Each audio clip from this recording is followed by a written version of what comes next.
feet tall on his hind legs, and he's weighing between 650 to almost 700 pounds. But believe it or not, he's not fully grown just yet. Brown bears don't hit their full size until they're in between the ages of 12 to 15 years old. And at that size, he could possibly stand as tall as 10 feet on his hind legs and be weighing in anywhere from right around 800 to 1,200 pounds. We got bees coming out here trying to get us now. But even at that size, guys, still not the largest bear out there. Largest bear ever recorded was a Kodiak brown bear found on Kodiak Island, Alaska. Guys, that bear stood over 12 feet tall on his hind legs and weighed in at over 2,400 pounds. He was a pretty big boy. Steady, Tonk. Now, bears are omnivores. Tonk goes through 25 pounds of food a day. Gets a mixture of a high-protein dog food, special zoo-made omnivore diet, fruits, vegetables, raw chicken, raw fish. I bet you all can't guess what his most favorite treat of all is. What do you guys think it is out there? Marshmallow! Fish. Yes, he does love his marshmallows. Fair popcorn, of course, too. Funnel cakes. Guys, when we're on the road, one of his most favorite treats of all is that occasional cheeseburger from McDonald's we all love so much. This guy can put away some Big Macs and McDoubles. Steady, steady. Now guys, we are a state and federally licensed organization based all the way out in Naples, Florida, and we travel all throughout the country doing educational presentations and lectures, teaching folks just like yourselves how to be safe in bear country, as well as giving you guys an up-close personal look at these wonderful animals. Now back home on our ranch, our bears have a big habitat they live on. It's almost 2 acres of the property, where they got trees and boulders to play with, and then a big old pond to go swimming in. But this time I'm going to turn the mic over to Megan. She's going to talk to y'all for just a little bit. If you have any questions at all, please hold all your questions till the end of the show, and either myself or Megan will be more than happy to answer them for you. I hope you all enjoy it.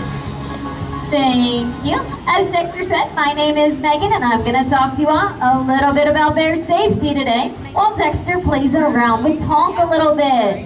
Now, I do want you all to feel free, though, throughout the entire show, to give them both a big round of applause if you enjoy what they're doing. They do love the encouragement.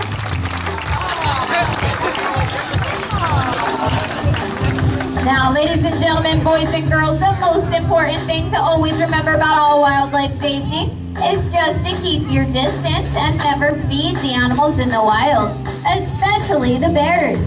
Bears quickly learn to associate people with food, which in return attracts them into towns and near roads, and it puts both people and bears in great danger.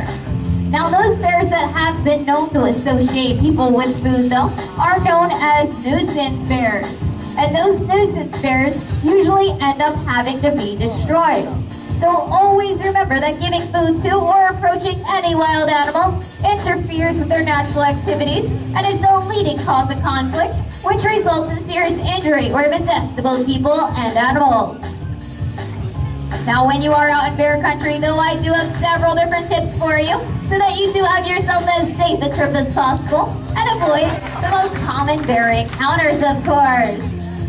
Now, I am sure there are at least a few of you still out there that enjoy going hiking every now and then.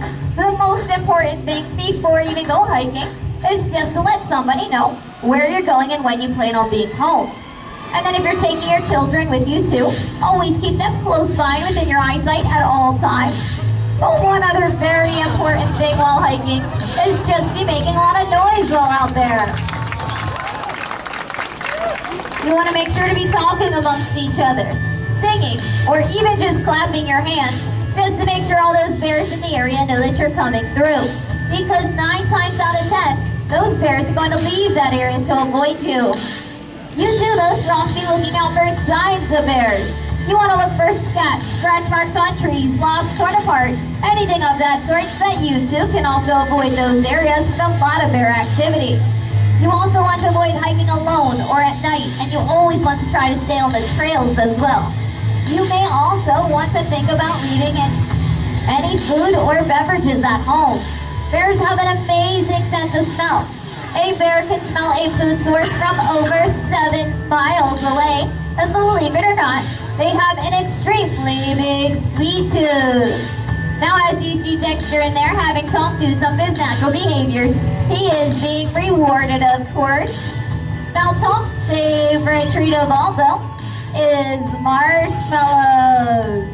And he especially likes those marshmallows right out of Dexter's mouth.